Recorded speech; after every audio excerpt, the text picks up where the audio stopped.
Welcome learners. In today's lecture, we are going to start the fourth chapter, which is about energy and potential. And this is taken from our main textbook of Engineering Electromagnetics, the ninth edition, written by William Haith and John Buck. In this chapter, we are going to look into the perspective of electromagnetic fields theory on the elements that you might have studied in your previous engineering courses that talks about the energy, the work done, and the important concept of potential and potential difference. So let us begin our discussion and look into the introduction part of this chapter. So before we begin, we would like to recall what we studied in the previous two chapters. So in the second chapter of the main textbook, we learned about Coulomb's law, where we found the relationship between two charged entities at a certain distance with the force between them as charges q1, q2 divided by the ratio of their distance r square. And if we want to convert this to a scalar quantity and a vector component as well, so we introduce a unit vector representing it as a vector element f. Similarly, from this Coulomb's law, then we went on in finding the electric field intensity, which was a vector quantity represented as E, having the units of volts per meter. So we found that if we have a point charge, then what is going to be the electric field equation for that? And that was dependent upon the value of Q divided by 4 pi epsilon naught into r square, and then we had the unit vector A of r. Similarly, if we had a distribution of charges like line charge distribution, then we could have a surface charge distribution. We could also have a volume charge distribution. So for all these scenarios, the electric field equation we mathematically proved came out to be for the line charge as rho of L divided by 2 pi epsilon into rho along the rho unit vector, considering the cylindrical coordinate system as a closed form geometry. For the surface charge, we got the value of 2 by epsilon into the normal unit vector, and for the volume charge we got the triple integral rho v with dv divided by 4 pi epsilon into r square with its respective unit vector. Let us say AR in the cylindrical coordinate system or the spherical coordinate systems as a universal coordinate system. So these were the mathematical expressions we understood in the second chapter, represented as electric field intensity. So moving on to the third chapter, we talked about, so in the third chapter it was mostly about electric flux that was equal to the charges passing through that element or enclosed surface, and then this led us to Gauss's law, where we said that the charges which were equal to the electric flux passing through any closed surface, we considered Gaussian surface or a symmetric Gaussian surface. Again, it is an artificial surface, it doesn't exist, imaginary surface, but the main reason was to use Gauss's law to find the next vector quantity, which was electric flux, represented as d with the units of Coulomb per meter square. So we found that the Gauss's law gave us the expression as the charges or the total charge is equal to closed surface with electric flux density and a dot product of small area, which is d of s. Since we were taking a symmetric surface, so our integration became easy because we considered this electric flux to be a constant value, and then the closed surface integral was just left with the area that was defined by the differential elements of the coordinate system. So this is what the Gauss's law gave us in finding the electric flux density, and later on we went to another representation of the Gauss's law with the help of Maxwell's first equation, which was divergence of D equals to rho V. Thus, our divergence theorem came into existence, which showed the relationship between the Gauss's law in any enclosed surface equals to the volume charge distribution of that flux in that surface. So this was the divergence theorem, which gave us the values or the methods to find the electric flux density D. So in both of these chapters, chapter 2 and chapter 3, we had some conditions to follow, where the main condition was that our source in both these conditions were a single charged particle, and it was having a symmetric distribution, which means that the field lines generated were same in every direction. So the problem now comes is, what if we have more than a single source, or if we have two unlike charges? Now what is going to happen in that case? So if we consider two unlike charges, then what is going to be the analysis such that we can find these vector fields E and D? So we have one charge like plus Q1 and another is negative Q. Now how can we do the analysis? So it becomes very difficult to define a single Gaussian imaginary surface.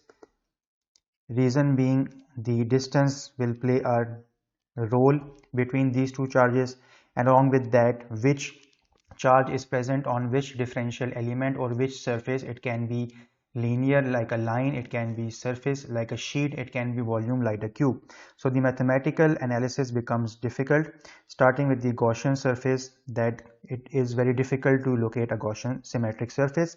So the next option is we go towards, so this option is not easy.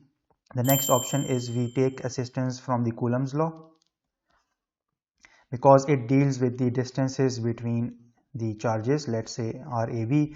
But again, the complexity comes that if charge Q1 is lying, let's say, on a line, or it's a line charge distribution, and if we have the other charge Q2 and let us say it is on the sheet distribution rho of S, maybe we have a third charge because we are taking more than a single charge Q3 that is lying on a volume, so it will have a triple integral. So now the integration becomes a problem if we take a line charge distribution of one source Q1, if other source Q2 is on a sheet charge distribution, maybe the third source is on a volume. So then mathematical analysis becomes complex. And also, if we are testing the relationship between these three charges, then distance plays another factor that we could have. We should be very careful when finding the distances between these three vectors. So what could be another option that can help us simplify the analysis and especially the mathematical complexities associated with integration and the distances between different unlike charges, as we saw over here? So in this chapter, we are basically going to look into a third option, which is basically going to help us analyze the unlike charges or having sources more than one, and that is going to be known as the third factor or the element that we are going to study in this chapter, and this is going to be our scalar function, and this is known as potential, or widely known as potential field. So this third quantity is basically going to help us simplify the analysis when you want to find the vector fields like the electric field intensity E and the electric flux density D, keeping in view that we could have a point charge or we can have system of charges like the line charge, surface charge and volume charge. So this chapter basically gives us the third field identity, which is going to help us find the vectors, which is the E and D, by just having a single integration followed by a simple differentiation. So this makes our life mathematically very easy by utilizing this potential field. So now let us look into the beginning of this potential field, or how this potential field comes into existence, we first start our analysis by figuring out what happens in form of the energy whenever we move a point charge from point A to point B inside an electric field. So the idea is that if we have an electric field, let us say the electric field is moving in this direction, so this is vector field E. At this point we are not concerned what the source is, so no source is here. So we are just concerned that any source, whatever may be a point charge or multiple charges, has generated its electric field, and now we have a charge inside this electric field. Now what is going to happen, or what is going to happen in the form of the energy expended when we move this charge Q or a point charge inside this electric field? So we know by the definition of electric field intensity that the electric field intensity is basically the ratio of the force applied on a unit test charge or a positive test charge at any point in the vector field. So this is the definition of electric field intensity, and we have already covered this extensively. So now if we have this electric field intensity and we bring a test charge and move it inside this electric field, so what possibilities exist? This test charge Q can either move against the electric field, it can move along the electric field, or it can move in the perpendicular direction. And the distance it can move, let's say, is a short distance d of L. So this means that this charge Q, if we say this is charge Q and it is radiating energy symmetrically everywhere, and it's a single source for the time being, so this can move any certain distance. Let's say it can move dl on this side, it can move dl over here, it can move in this direction, so on and so forth. So any direction, any small direction d of L can be taken by this charge Q, which is placed inside this electric field E. So the charge could have three possible ways. The first is the charge can be moved or can move against the field, against the E field where it is residing. The second option can be that the charge can move along the E field, and the third possibility is that the charge can move perpendicular inside the E field. So these are the three scenarios that the charge can have. So for all these scenarios, we will come to know, and we know from previous experiences, that the possibility will be such: if the charge moves against the E field, the energy expended, so we can say the energy expended, or in other terms, the work done, would be such that the value of the charge will be a positive Q. So the energy applied will be positive with the perspective of this charge. So this charge will be having a positive value. If the charge is moving along the lines or parallel to the electric field direction, then the charge will have a negative value. And if it is moving perpendicular to it, then it will have no motion at all, because we have electric field moving in this direction, this is E, and the charge is moving in this direction, so the cos theta is a 90 angle, so it is mutually orthogonal to each other, or the value is 0 degree. So these are the three scenarios that the Q can have in terms of its sign. If the charge Q is moving against the direction of the E field, so against the direction means this is E and the Q is moved in this way, so it is doing some positive work, or energy is being applied to it. So that's why we associate a positive sign with Q. If it is moving in the same direction or along the E field, then no work is done, so we say there is a negative sign associated with the charge. And if it is moving in the perpendicular direction, so the cos angle between them is 90 degree, which results into a zero energy expended. So this is what we know, and now let us mathematically see what could be this energy expended and how we can represent it in the form of work done. So the scenario is the same. The charge is now moving. So this is the scenario we are following. The charge is placed inside the electric field and we want to move it along this direction which is against the electric field, and this is a small direction d of L. So we know that the force experienced by this charge inside the electric field is going to be Q into E. Again, we have taken this equation from the basic equation of the electric field intensity. So the force experienced by this charge, or the force experienced by the field, so this is the force experienced on the charge by the field,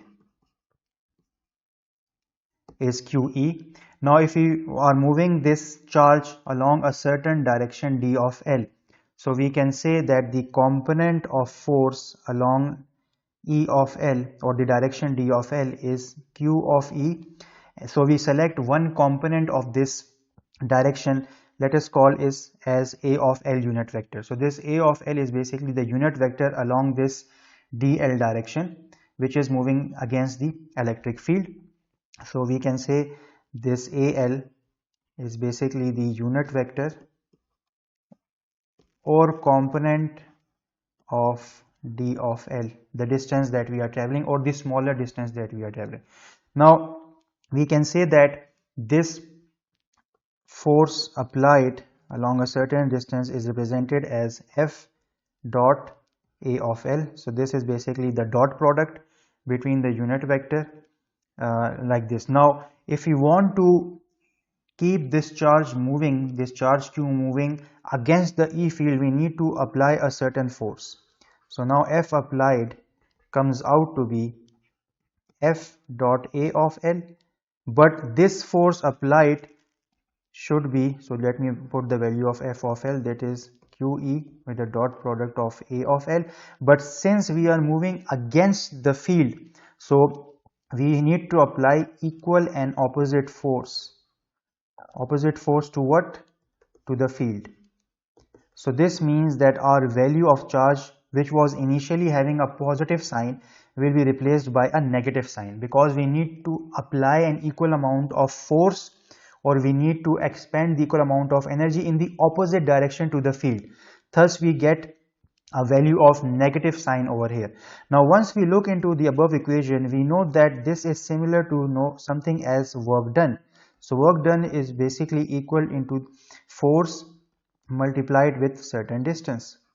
So here our work done can be represented as W, but since we are doing a small amount of work done, so it is represented by as d of omega or d of W, and the force applied is minus QE with A of L, and the distance is d of L.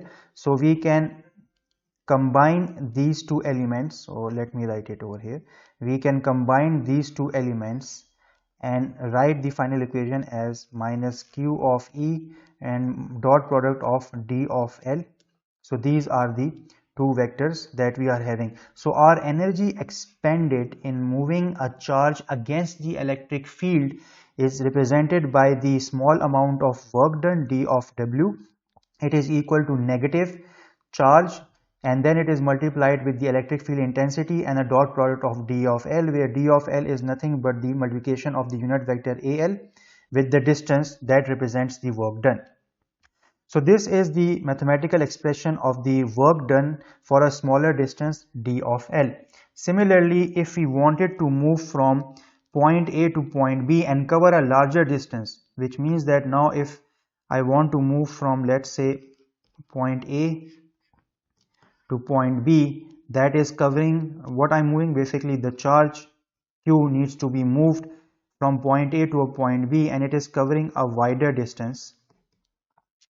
So the work done now is represented as the integral of minus Q E dot d of L. These two are vectors, and what is this further simplified to? Since the charge was at rest at point A, which was its initial point, and it will remain at rest when it reaches its final point B, so I can consider that the charge could be taken as a coefficient. The integral will have a limits from the initial point, which in our case is A, to the final point of the integer, which is going to be B, and the value comes out to be E dot d of L, or the dot product between the electric field intensity and the distance it covered. So this equation basically gives us the wider aspect of the work done or the energy expended in moving a charge from point A to a farthest point, point B. And if we want to cover a smaller distance, then it is represented by the differential of work done, and the equation remains the same, which is minus QE dot d of L. Again, keep in mind that the work done on the charge itself will have this value. So the work done on the charge initially will be positive, it can be negative, or it can be zero, given we move against the E field, we move along the E field, and we move perpendicular to the E field. This is basically the value of the charge Q initially. Later on, when we have to move it, the value comes out to be negative, as we have seen in our above. And this analogy is basically always given to that of the gravitational force. For example, if we know that the gravity or the gravitational force is in the downward direction, so if we have any object over here and if you want to lift this object against the gravity pull, so we are going to apply a certain energy that is a positive in nature. If we don't want to lift the object and we keep it on the ground, so the gravity is doing its part, so we say that no energy is applied, so it's a negative energy. But if we start to roll this object radially, so the angle comes out to be 0 degree. So there is no work done, that's why it is 0. Similarly, if we have any object or any mass, let's say this is the object, it is at rest and this is certain ramp. So if we apply the work to move this object against the gravitational force, or the work done or the energy expended becomes positive. If we push it towards the ground, we don't need to apply any force, the gravity will do its work. So we say that this is having a negative behavior on the mass itself or the object itself. So that's why the analogy of our work done on the charge resembles that of the effect of the gravity on any object or any mass for that matter. So this is what we have regarding the work done, or how we can find the energy expended whenever we want to move a charge from point A to point B, whether the distance is small, if we have a distance of dl, or if we want to move wider or larger distances, then the work done come out to be an integral form where the units will be in joules. So now let us better understand how we can apply this mathematically. So let us say we have this problem and we have been asked to find the electric field, or we have been given the electric field with a value of 1 by z square 8xy z along the ax unit vector plus 4x square z of along ay and minus 4x square y along a of z. This is the electric field that we have been provided, and we have been asked to find the differential amount of work done. So here we can see that we need to find d of w. In moving a charge 6 nanocoulomb at a distance of 2 micrometers, so d of L is also provided to us. This is the charge Q starting at point P and then proceeding in the direction. So the unit vector or the component of distance dl, which was AL, is given as A, B and C. So let us try to solve this. So let us start with the first part.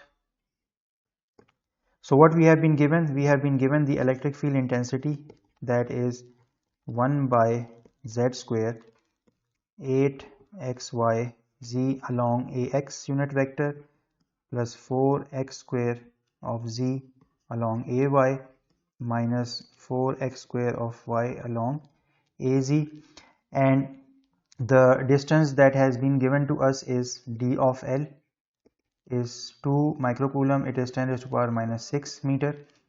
The charge is 6 nanocoulomb, so it is 6 into 10 raised to power minus 9 coulomb, and we have to do our analysis at point P, that is at 2, minus 2 and 3. Okay, so we know we need to find the differential work. So we know that the differential work done is equal to minus q E dot d of L. So this is the equation that we have. So this is our main equation which we are going to use to find the unknown. Okay, we also know that dl is equal to d of L along the unit vector a of L. So this is already known to us. So now let's incorporate everything into this equation. So it is going to be minus, the charge value is 6 into 10 raised to power minus 9, and let us open the parenthesis. The electric field intensity is given as 1 by z square 8xyz. So let us put the value of xyz from point 2. So this is my x, this is my y, this is my z. So let me use the value of P and incorporate this into the value of electric field intensity. So it is going to be 8 2 minus 2 into 3 along a of x plus 4 2 square into 3 along a of y minus 4 2 square into minus 2 along a of z. This is the electric field intensity, and then I can multiply this with d of L. So d of L is basically this equation. So if I multiply this with d of L into a unit vector a of L, so I'm going to multiply now. So this is now multiply with, I'm going to use this term. So let me change the color so it becomes more easy. Okay, so this is what I'm going to do. So multiply this with 2 into 10 raised to power minus 6. So this is the value of dl which I am getting, and then in the value of al is minus 6 by 7 along a of x plus 3 by 7 along a of y plus 2 by 7 along a of z. So this is the product of the two values. So I have incorporated the value of P over here, which is x, y and z. So this is for P, this is for P, and this is for P. So once we solve this, so let me write the refined equation that takes into account the dot product of all the values. So it comes out to be, let me use a different color. Okay, so it comes out to be minus 6 into 10 raised to power minus 9. Let me take the value as, so once we solve this z value, it comes out to be minus 10.667 along a of x plus 5.33 along a of y and plus 3.55 along a of z. Now let's solve this. So this is just going to be so basically I am now going to multiply this with all these values. So I should get minus 1.71 along a of x plus 0.85 along a of y and plus 0.57 along a of z, and outside I am keeping the value of micrometer, so it is into 10 raised to power minus 6. So once I multiply all these terms, I should get the answer of, and you can also verify, minus 149.28 into 10 raised to power minus 15 joules. So this is what I am getting. This is the differential amount of work done as per provided the electric field and the distance in part A, which is A of L. So this is what you're getting, and if you can look at the answer, this is almost the same, which is minus 149.3 femtojoules. So femto is 10 raised to power minus 15 as I have written over here. So this is basically also written as femtojoule. So this is the answer for the first part. Now let us look at the second part. So when we look at the second part, we don't need to solve this. The reason being, because if I look at part B, I see it has the same values as part A. The only difference is the change in sign. Here it was negative, now we have positive. Then we have a negative. In the previous we had positive, and this is also positive. This means that we are lying in the same dimensions. So automatically, if part A had the answer of 1 minus 45, 149, then the differential work of part B should be the change of sign, which is 149.28 femtojoule. So that is the answer of the second part. So we don't need to do anything, just the sign is changed, but I prefer that you solve this and see what happens, because coordinate systems in question are the same. There is no change in coordinate system. This is the rectangular coordinate system that we have. The only difference is the sign, which means that part B will have the same answer. And for the part C, I suggest that you take this as a home example and solve this and see what happens to the third part. The answer should be 0, following the same process that we did for the first part.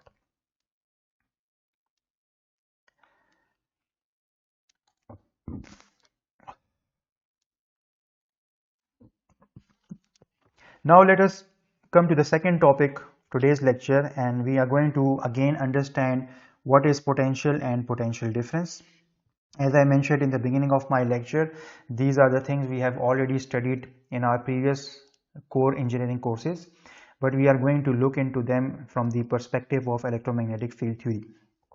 So we recall again that the electric field intensity is the ratio of force per unit test charge, and we also know that the overall amount of work done by any external source in bringing or moving a charge from one point to other in a wider distance is represented as the integral of initial to the final, then E dot product of the distance where we are. So this is what we already know, what the electric field intensity and the amount of work done in moving a charge by an external source from one point to another point in an electric field. So now if we want to find what is a potential, so potential is nothing, potential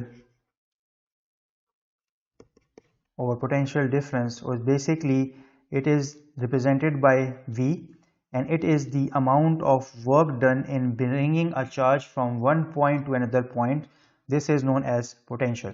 So if we look at value of V, which is the potential difference over here, it's the ratio of work done per unit charge. We know that the work done is minus Q integral E dot d of L with some initial value to the final value for the integer divided by the total charge. So the value of the potential difference comes out to be minus integral E dot d of L, where this is initial to the final value and the units is volts. So this is the potential difference, or the equation of the potential that we have. It means that if I have an electric field and I have a charge Q that is moving against the electric field, either it is moving from, let's say, point A to point B, it can move in a straight line, it can move from any path. The potential difference between these 2 points will be represented by this equation, which is the integral of electric field intensity traveling along a certain distance d of L with a negative sign. Normally we utilize the units as volts, but you can also use joules per coulomb. So this is basically the potential difference of a charge or a charge Q moving from point A to point B inside an defined electric field. But normally we associate potential difference with certain subscripts, because since we are moving between 2 points, so potential difference is also written as VAB, where our equation is now B is, let's say, the initial point and A is the final point. The value inside remains the same, which is the dot product of the electric field with the distance. So this is the potential difference between 2 points. Here the subscripts basically represents as A is the final point where we want the charge to be, and B is the initial point where the charge is emerging from. So again, the potential difference, since it is extracted from work done, will follow the same sign convention, that the potential difference is going to be positive, is going to be negative, and it is going to be 0 if we move against the electric field. So it will be positive If we move along the electric field, it will be negative, and if it will move perpendicular to it, it will be 0. So the convention remains the same as we saw previously with the work done. So this is the generic example of the potential difference between any 2 points. Again, if we link it back to our previous courses of the circuit analysis and electric circuits and design, or electronics devices and circuits, we know that potential is something whenever we move a certain object. So let's say if this is my object and this is my reference point, or here the voltage is 0, we move the object from a certain point to a certain greater potential. So this is what we say the potential is, and the difference between the higher point and the lower point is something we called as a potential difference, VAB. The same scenario is applied over here, but now we are talking in terms of the fields. So the potential is represented as the field distance, which is E dot d of L. We are moving certain distance in the form of a charge. So the equation remains the same, only the variables are changed as per the course we are talking about. So now let us talk about what happens, or what is the potential difference between 2 points in a field of line charge distribution, and then we are going to look into the potential difference between the points of a point charge distribution. So let us talk about the potential difference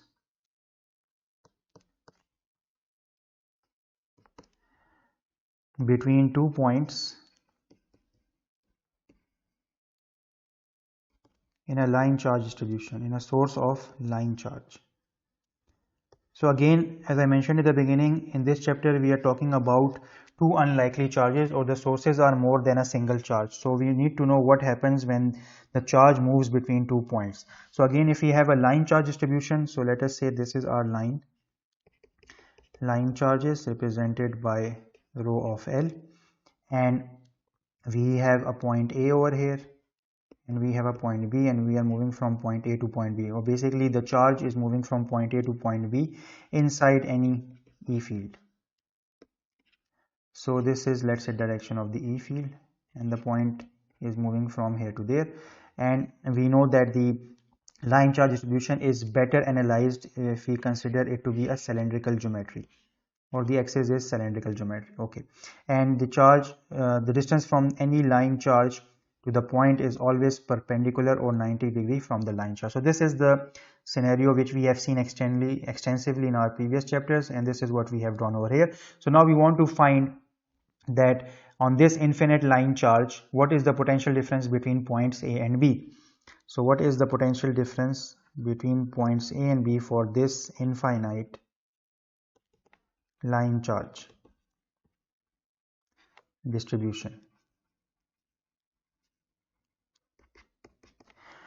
So we know from our prior knowledge that in order to find work done, potential difference, it is basically the ratio of work done over a charge. So the work done is given as, for a larger distance, it is going to be negative q. You have initial value, or to the final spot, E dot d of L. So this is the equation of the work done. Again, q is taken outside the integral because the value of charge remains the same when it is at rest, which is, let's say, point A, and then it reaches the final spot, which is at point B. That's why q is taken as a coefficient. So now if we look at this scenario which we have created as the cylindrical coordinate system, we can see that this time the charge is moving along the E fields. So whenever the charge is moving along the E field, its value becomes negative. So the sign here will be changed. So the equation of the work done will become positive q. Limits will remain the same. Let's say initial value is A and final value is B, and the value of the electric field and the distance remains the same. So now let us incorporate what we know. So we know that the value of the electric field for line charge distribution from A to B is rho of L divided by 2 pi epsilon into rho along A rho unit vector, and this dl. Now what is dl? dl is the differential length. Since we are talking about the cylindrical coordinate systems, the differential length for this is A rho into d rho. So this means that the product or dot product of A rho into A rho will be 1. So our equation then simplifies to plus q a into b rho of L divided by 2 pi epsilon into rho d rho. Now we can further integrate it by bringing the coefficients out. So plus q rho of L divided by 2 pi epsilon limits from a to b 1 by rho d of rho. So once we integrate this, 1 by rho is the natural log, and if we put the values, so it comes out to be plus q rho of L 2 pi epsilon, this is ln rho, limits from a to b, and this portion over here is going to be natural log of b minus natural log of a. This is then the ratio of b by a. So this is what we know. So final equation for the work done comes out to be, I will write it over here. So the final equation for the work done then comes out to be q rho of L divided by 2 pi epsilon naught into natural log of b by a, and this is in joules. So this is the work done, or this is the energy expended when we move a charge from point A to point B in a source of infinite line charges. And now if you want to find the potential difference between A and B, so it is going to be the ratio of work done by charge. It comes out to be rho of L divided by 2 pi epsilon natural log B by A in volts. So this is the potential difference between 2 points when the source is an infinite line charge. So similarly, we can find the potential difference if we have a point charge as well. So now let us find the potential difference. So now let us find the potential difference between 2 points, but this time we have a point charge at the origin.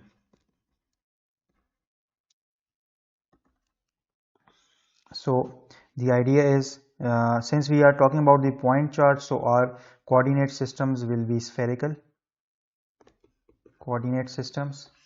So this means that our point charge is on our spherical coordinate systems. So this is x, this is z, this is y. Let us say the q is at the origin and we have 2 points. Let's say this is point B, this is point A. So the distance of point charge from A is RA, and the distance from point charge origin to B is RB.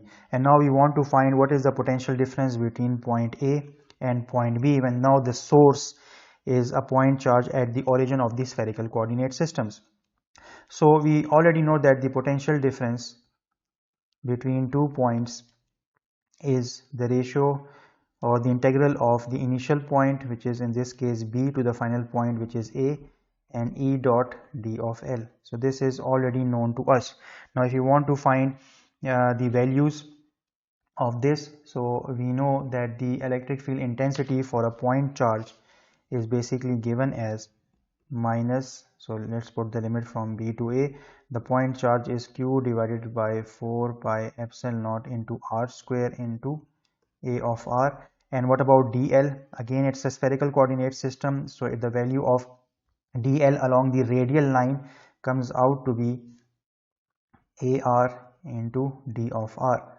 So this is the value we have. Again, we can see the dot product of this will equal to 1.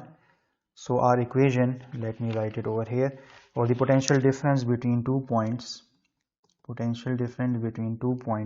comes out to be minus, this is from B to A. I'm going to rewrite the previous value, Q divided by 4 pi epsilon naught R square, Q divided by 4 pi epsilon naught R square, and then I'm just going to have d of R. So this is what I am getting. Now let's solve the integral.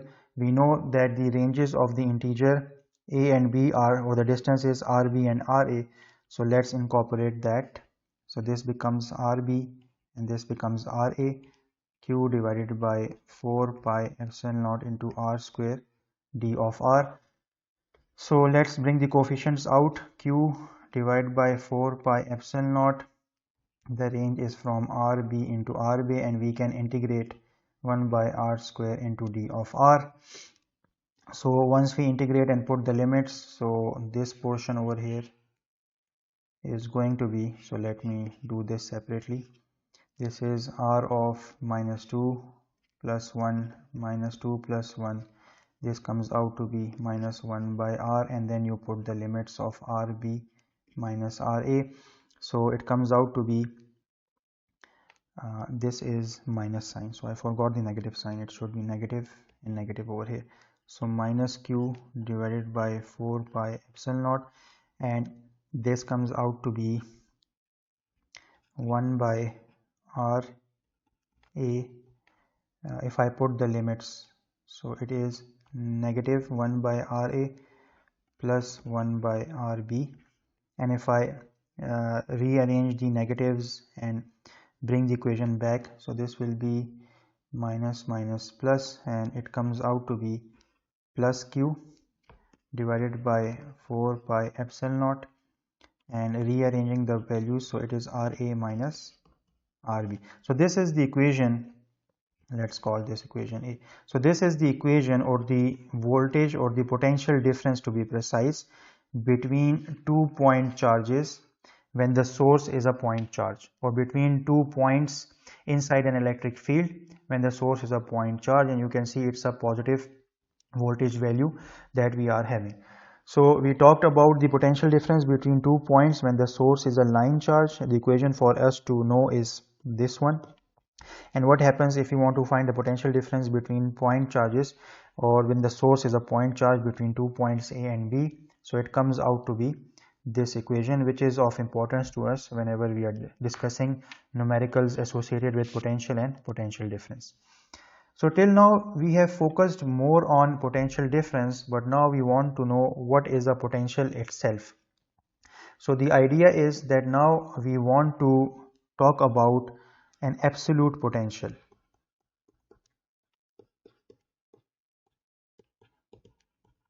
or just potential. What is a potential? So the idea is that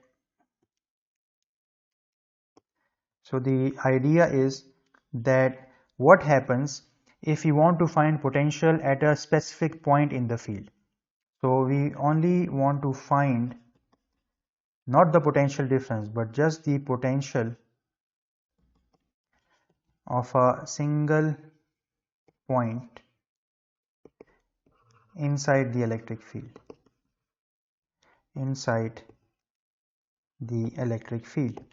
What does it mean?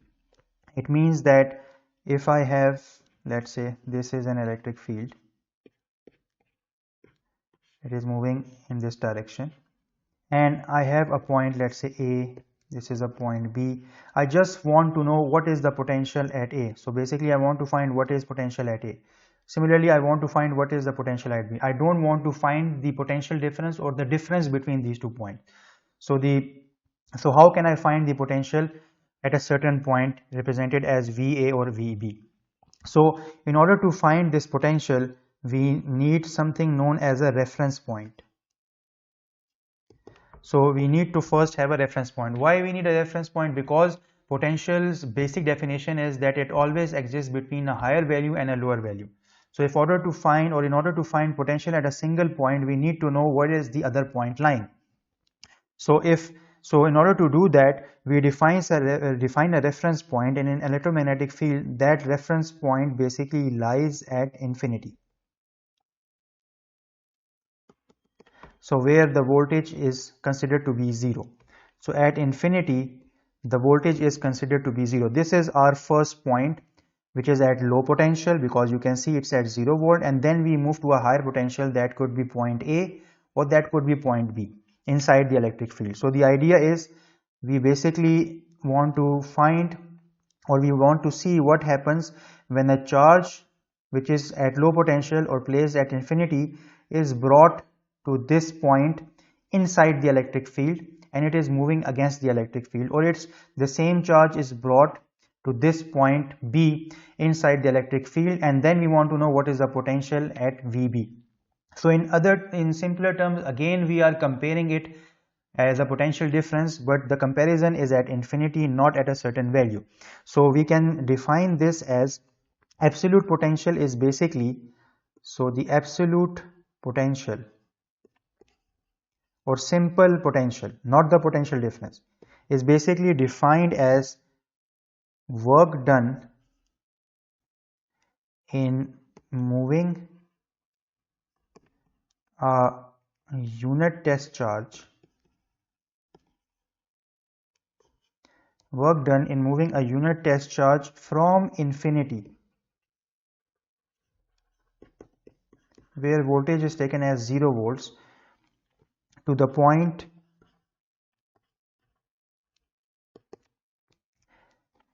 in a field, or to a point in a field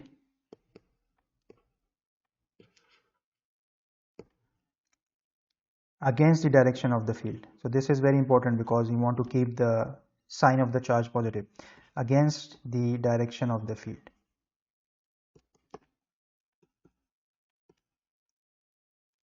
So this is basically how we define potential. So let me try to highlight it. So this is the definition of an absolute potential, or how to find a potential at any point in the field is basically we do the work done in bringing that charge from the infinity point to any point inside the field, and we have to keep in mind that our point is basically moving against the electric field. So this point is moving against the electric field, point phi is moving against the electric field. So this is basically what we want, and this is the definition of the electric field intensity. Okay, so this is the definition of absolute potential, not the electric field intensity. Now, so how can we find the potential? So before finding the potential, just to give you a perspective, whenever we talk about reference points, so reference points, what reference points are normally selected? We select infinity when we are talking about interplanetary missions. So we want to know what is the energy coming from Mars towards Earth and from other planets. So we consider the reference point to be infinity. If we are talking about circuit analysis, so our reference point is normally taken as ground at 0 voltage. If we are working with a coaxial cable, so its outer shell is taken as the reference point. If we have for example cathode ray tube, then its metallic outer sheet is taken as a reference. So these are metallic sheet is taken as a reference point. So these are basically the reference points that we take. So till now you have mostly utilized the circuit analysis reference, which is taken as ground. Remember that here the voltage is 0 for all the cases. In EMT we are taking it to be infinity. Coaxial cable, we can take the outer shell of the coaxial cable, and if we talked about the cathode ray tube, then we take the metallic sheet around it. So for the coaxial cable, what is the outer sheet? So this is the working or design of the coaxial cable. Here this is the reference point, the outer sheet, which is taken as 0, and inside we have this conductor as well. If we talk about the cathode ray tube, so this is the cathode ray tube, where we have different electrons moving inside, and then this is this happening, but the metallic sheet that is outside over here is basically where the reference is taken as 0 for the cathode ray tube. So this is the reference point. So now once we understand the reference point, and now we can find the potential inside electric field at any point. Let's say if I want to find the potential at point A, what I can say is that potential at point A is going to be simply the ratio of the charge or the potential represented as Q divided by 4 pi epsilon into R of A. Similarly, if I want to take or find the potential at point B, it is going to be Q divided by 4 pi epsilon into R of B. And how we are getting this potential? The idea remains the same, that if the reference point is taken as infinity, where the voltage is 0, and then we bring our charge from that point to any point A or any point B inside the electric field. So the electric field is moving in this direction, our points will always be in the opposite direction. So how did I reach to these two equations? From the equation of the point charge, from here. I know the potential difference between point charge is Q divided by 4 pi epsilon 1 by Ra minus 1 by Rb. If B is taken as infinity, so this becomes equal to 0. So if it is 1 by Ra minus 1 by Rb, if Rb tends to infinity, I'm only left with 1 by Ra. So this is at potential A. Similarly, it can be for potential B if I take one point towards infinity.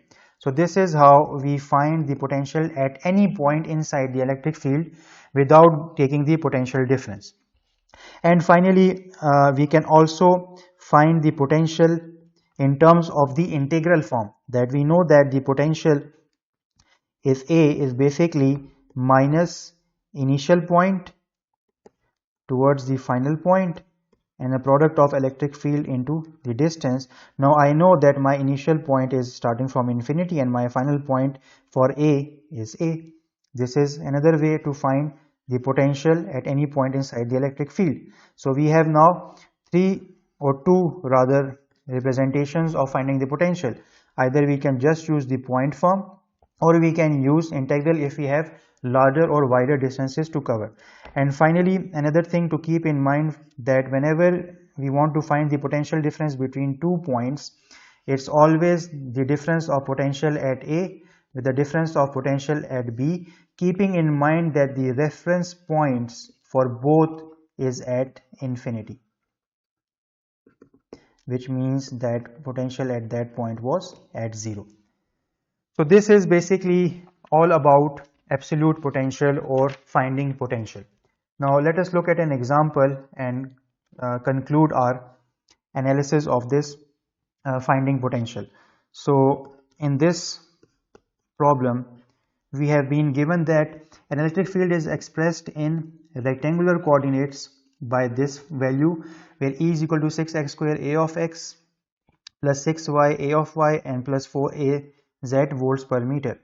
We have been asked to find potential difference between M and M if points M and M are such. Then in the second part, we need to find only the potential at M. So again, we only need to find potential at M given that V is 0 at this point. So we can immediately see that our infinity where voltage is equal to 0 at is at this point Q. And then in the third part, we need to find potential at N if V is equal to 2 at this point. So let us solve this. Excuse me. So in the first part, we need to find the voltage or the potential difference between M and N. So we know that the potential difference is just the negative integral of the initial value. So initial value in this subscript is N and the final value is M.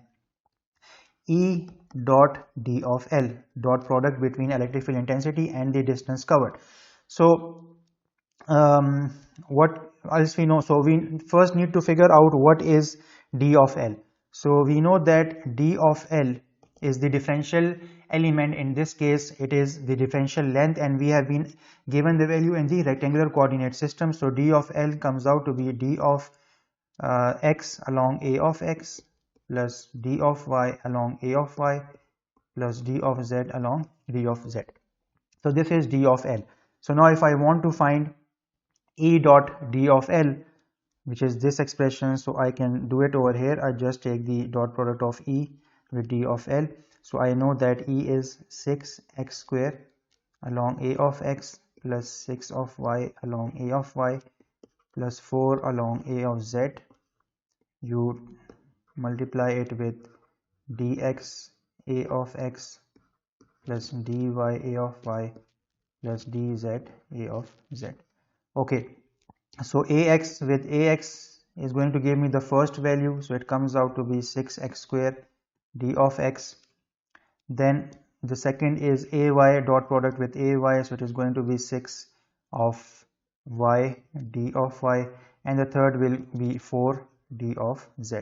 So this is what I am getting as de dot d of L. So now once I have this value, let's incorporate it over here. So the voltage or potential difference between V of Mn is equal to minus, let me just take the values and integrate the terms. So integration will be for 6x square d of x, then plus second 6 of y d of y, plus 4 of there is no z, d of z. So now if I input the integral limits, it is from n to m.